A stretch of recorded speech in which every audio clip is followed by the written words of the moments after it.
প্রজন্মকে ধর্ষক প্রজন্ম বানাতে চাই না, আমরা আমাদের প্রজন্মকে চোর প্রজন্ম বানাতে চাই না, আমরা আমাদের প্রজন্মকে নৈতিক স্খলনের শিকার বিধ্বংসী কোনো পথভ্রষ্ট প্রজন্ম বানাতে চাই না, আমরা আমাদের প্রজন্মকে ধ্বংসের দিকে ঠেলে দিতে চাই না।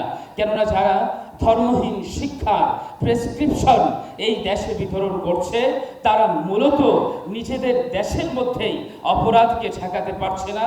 প্রতি 1 মিনিটে আমেরিকাতে 1টি করে চুরি হচ্ছে, প্রতি 5 মিনিটে ন্যূনতম 1টি করে ডাকাতি হচ্ছে, প্রতি 10 মিনিটে ন্যূনতম 1টি করে ধর্ষণ হচ্ছে, প্রতি 20 মিনিটে 1টি করে খুনের ঘটনা হচ্ছে। প্রত্যেক বছর রাশিয়াতে কমপক্ষে 10 লক্ষ মানুষ ফাঁসির জন্য, আত্মহত্যার জন্য চেষ্টা করে, 1 লক্ষ মানুষ সফল হয়, আত্মহত্যার পথকে বেছে নেয়।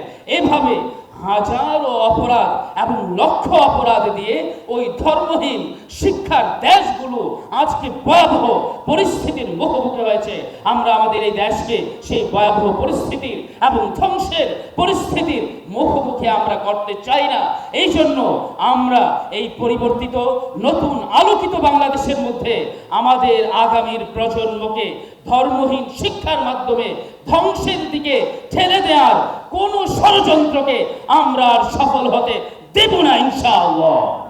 একটি কথা বলে শেষ করছি, আমরা তৈল মর্দন করে আমাদের অধিকারকে সৎকার দান খয়রাত হিসাবে আমরা নিতে চাই না।